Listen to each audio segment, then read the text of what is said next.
السلام علیکم ناظرین، میرا نام علی حیدر ہے اور آپ کا شکر گزار ہوں کہ آپ نے میری یہ ویڈیو دیکھنے کے لیے وقت نکالا۔ ناظرین، یہ ویڈیو ان پاکستانی زائرین کے لیے خاص طور پہ ہے جو کہ عراق زیارتات کے لیے جاتے ہیں، زیارات مقدسہ کے لیے جاتے ہیں۔ ان کے لیے بڑی خوشخبریاں ہیں۔ اس میں پاکستانی حکومت نے اور ہمارے فارن منسٹر بلاول بھٹو صاحب نے کچھ بڑے ہی مائل سٹونز اچیو کیے ہیں۔ اصل میں ہوتا یہ ہے، حال ہی میں انہوں نے ایک دورہ کیا ہے، 3 دن کا ان کا دورہ تھا جو کہ کربلا، عراق میں کربلا اور نجف کا یہ دورہ تھا۔ وہاں کے حکومتی اراکین سے، وہاں کی اتھارٹیز سے ان کی ملاقات ہوتی ہے۔ اس کے ساتھ ساتھ انہوں نے وہاں پہ پاکستانی کونسلیٹ کا بھی قیام عمل میں لانے کا فیصلہ کیا ہے۔ اب اس کی جو ڈیٹیلز ہیں وہ میں آپ کو بتا دیتا ہوں۔ پاکستان سے ہر سال میں سمجھتا ہوں کہ لاکھوں لوگ جاتے ہیں کربلا زیارات کے لیے، نجف جاتے ہیں، عراق میں بغداد جاتے ہیں۔ اچھا، خاص طور پہ محرم الحرام کے دنوں میں، اور ابھی حال ہی میں محرم جو ہے وہ بالکل قریب ہے، آنے والا ہے، غالباً 40 دن یا 42 دن کا ایک وقفہ ہے جس کے بعد محرم شروع ہو جائے گا۔ پہلی محرم سے لے کے 10 محرم تک اور 11، 12، 13 محرم تک پاکستانی قافلے ہزاروں کی بلکہ لاکھوں کی تعداد میں پاکستان سے کربلا جاتے ہیں۔ پھر محرم کے تقریباً کوئی یوں کہہ لیں کہ عاشورہ کے 40 دنوں کے بعد 40 کا ایک سلسلہ ہوتا ہے۔ 40 سے دنیا بھر سے لوگ کربلا آتے ہیں۔ پاکستان سے بھی بہت زیادہ لوگ، محرم الحرام سے بھی زیادہ لوگ 40 کے دنوں میں وہاں پہ جاتے ہیں۔ تو ان کو جن مشکلات کا سامنا تھا اس کو مد نظر رکھتے ہوئے پاکستان کی فارن منسٹر نے، بلاول بھٹو صاحب نے دورہ کیا عراق کا، 3 دن کا دورہ تھا۔ وہاں پہ جا کے انہوں نے جو مائل سٹونز اچیو کیے ہیں اس کا ایک خاکہ میں آپ کے سامنے ناظرین رکھنے جا رہا ہوں۔ سب سے پہلے تو یہ ناظرین کہ پاکستانی زائرین کے مطالبات پر عمل کرتے ہوئے نجف میں پاکستان کے لیے ایک کونسلیٹ جو ہے وہ شروع کیا جائے گا۔ اب یہ کونسلیٹ کرے گا کیا؟ پاکستانیوں کو جو وہاں پہ زائرین موجود ہوتے تھے ان کو جن مشکلات کا سامنا کرنا پڑتا تھا، وہاں پہ کوئی ایسا کوئی اتھارٹی نہیں تھی کہ جس کے پاس جا کے اپنی مشکلات بیان کی جا سکیں۔ اب اگر پاکستانی کونسلیٹ نجف میں ہوگا، کیونکہ ابھی بھی موسٹلی جو پاکستانیز یہاں سے فلائی کر کے جاتے ہیں وہ نجف لینڈ کرتے ہیں۔ 2 ایونیوز ہیں ناظرین، یا بغداد یا نجف۔ کربلا کا اپنا کوئی ایئرپورٹ نہیں ہے، نجف لینڈ ہوتے ہیں اور 1 گھنٹے کی مسافت ہے، وہاں سے بائی روڈ وہ کربلا جاتے ہیں۔ تو موسٹلی نجف میں کونسلیٹ ہونے کا مطلب یہ ہے کہ آپ لینڈ کرتے ہی اگر کوئی ایشو آتا ہے کسی پاکستانی زائر کو تو وہاں پہ وہ ایڈریس ہو جائے گا۔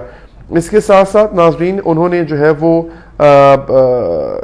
پاکستانی جو بزنس مین ہیں ان کے لیے ایک بڑا اچھا ہے کہ نجف اور عراق اور کربلا جو ہے یہ چونکہ ایک طرح سے ریلیجس ٹورزم بہت ہوتا ہے یہاں پہ، تو کئی ایسے پاکستانیوں کو میں بھی جانتا ہوں، جیسے مدینہ شریف میں جب میں لاسٹ عمرے پہ گیا، مدینہ اور مکہ میں پاکستانیوں کے بزنسز ہیں، وہاں پہ ان کی دکانیں ہیں، حرم پاک کے ساتھ ان کی دکانیں، ان کے ریسٹورنٹس ہیں۔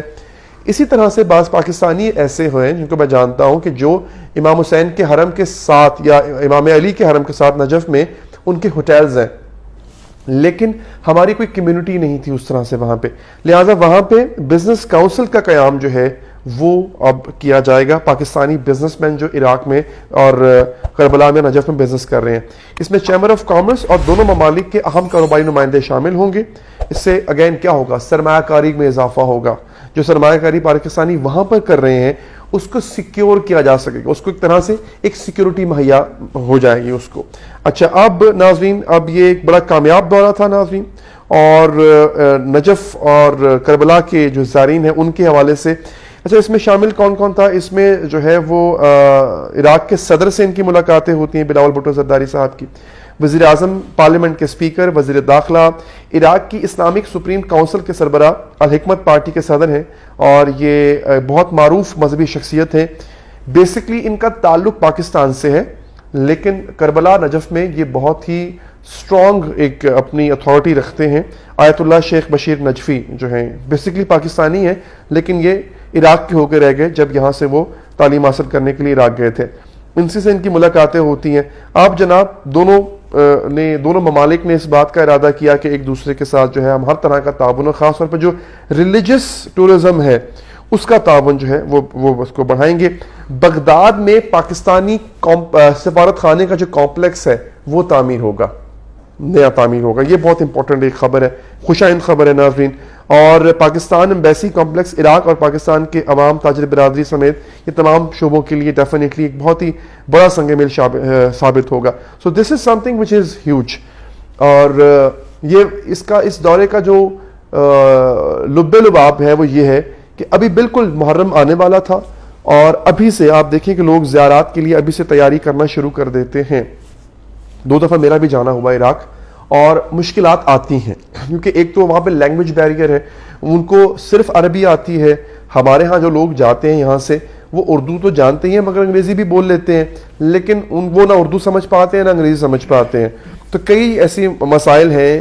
ویزا کاؤنٹر پہ کافی مسائل ہوتے ہیں. اگر آپ قافلے کے ساتھ نہیں ہیں, خود گئے ہیں, اکیلے گئے ہیں, اپنی فیملی کے ساتھ 4-5 لوگ مل کے گئے ہیں, تو پھر کچھ مشکلات وہاں پر بھی آپ کو پیش آتی ہیں. تو جگہ جگہ ایسی چیزیں ہیں.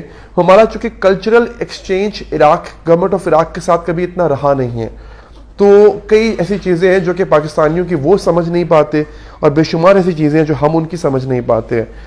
اس سے پہلے کسی گورنمنٹ نے یہ اقدام نہیں کیا کہ باقاعدہ جا کے زائرین کی اتنی بڑی تعداد مکہ اور مدینہ کے بعد جو یہاں کی پاکستانی کمیونٹی جو جاتی ہے وہ ان علاقوں میں جاتی ہے, عراق کربلا جاتی ہے, پھر شام میں بھی ان کا جانا ہوتا ہے, خاص طور پہ جو اہل تشیع کمیونٹی ہے ان کے لیے. تو یہ ایک بہت بڑا سنگ میل عبور کیا ہے, اور یہ اسی گورنمنٹ نے اور انہی نے جو بلاول بھٹو زرداری صاحب ہیں ان کا یہ تھاٹ تھا جس کے اندر انہوں نے اکوموڈیٹ کیا کہ ہاں یار یہ ایک ایونیو ہے جس کو ابھی تک کسی نے ٹیپ نہیں کیا ہوا. تو this is something which is commendable, highly appreciable. اور میں سمجھتا ہوں کہ اس کو, اب چونکہ میں ویلاگ اس پہ بنا رہا ہوں, اس کو اتنا پروپیگیٹ نہیں کیا گیا, کرنا چاہیے, اس کے بارے میں بتانا چاہیے لوگوں کو زیادہ سے زیادہ. تو میں سمجھتا ہوں پاکستانی آن دا ہول, اور بالخصوص وہ کمیونٹی جو زیارات کے لیے جاتی ہے ان جگہوں پہ, ان ممالک میں, وہ اس کو اپریشیٹ کرے گی. اب تک کے لیے اتنا ہی ناظرین, اپنا خیال رکھیے. اللہ نگہبان.